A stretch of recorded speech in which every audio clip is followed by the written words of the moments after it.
accept everything. Anyway, but I flew from Rwanda to Toronto, except it was the day that people in Heathrow decided they would turn, sunblock in bombs or something. I don't know what happened. But I got on the plane to go, and in Nairobi they said, well, you have to give us everything, your computer and all your carry-on luggage. It all has to be put under the plane. All you can have is your passport. And I said, yeah, but I have asthma. Can I bring my asthma medicine? And they said, no.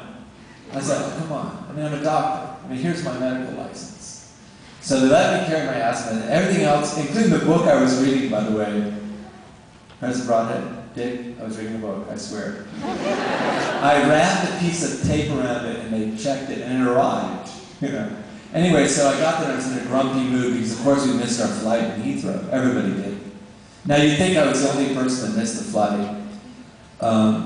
But everybody flying from Sub-Saharan Africa to the AIDS conference missed the flight. But I was in a grumpy mood. So I got to Toronto, and there were 60 people from Partners in Health there.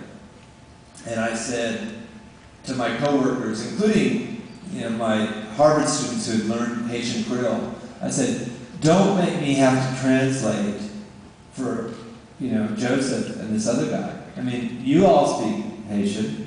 How come I flew all the way from Rwanda. You take care of them. Make sure that they get enough to eat and they don't. So I said this to my Haitian coworkers and my American coworkers who spoke Haitian Creole. There are also people from Rwanda there. And about an hour later, I'm walking back and I hear this very intense Haitian doctor. And he's talking to Joseph and this other guy, and he said, okay, we're going to meet for breakfast every morning at 8. This is where you meet. I said, this card opens your door. You have to stick it in the slot, and then it'll open. They're like, really? It opens like that? And he said, when you're getting on the elevator, be careful because the doors will close and you have to scan in. And this is called, all this stuff is true, right? And he said, but the most important thing, and I'm listening, I'm learning, I'm thinking, wow, this is wild.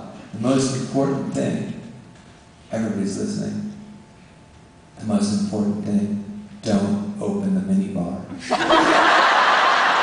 So, no one can say that public health is funny. Now, the less funny part of our work is scaling up. Now, how do you scale up? And what we did, and I've spoken to Mike Merson about this quite a bit, is and this I think is relevant to all of you interested in public health. There's a lot of interest, as you know, in AIDS. We hope some more in TB, some in malaria. But what we did was to use the money that came out of the Global Fund to rebuild the public health infrastructure. And when I left Duke and I went to Haiti, I got $1,000 from Duke. I got a prize at graduation. It was called the Benson Prize. I don't know if it's still given. But is it?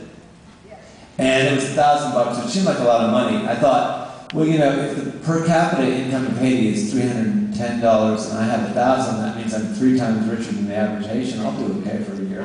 That was my logic. So off I went, and we started an NGO. And we thought, well, that's good. You're in a dictatorship. Do you really want to, work with the government? And we thought, no. But we made some mistakes. It took us a long time to figure them out. But when we did, we said, okay, we've got to strengthen the public health system. And I'm going to tell you why in a little bit. I'm going to tell you why right now. For 2 reasons. One, scale. You want to bring something to scale? Don't try to do it at the public sector. But even more compelling, and I talked to the students from Weiser today, they'd already heard me say this because we've been together, but if you care about the right to health care, or the right to public education, or the right to water, we have to find a way to revive the public good. Public health, public education, public water. I mean, if I reach under there or go over that table, there's water in a bottle, right? Dasani, it says. I wonder who makes those. They probably are very well paid. We should get them to get money to do, by the way. But you know, if we go to a public water fountain, it doesn't have typhoid in it. It's clean water. That's still something we have. And we need to find ways to work with the public health sector if we care about public health.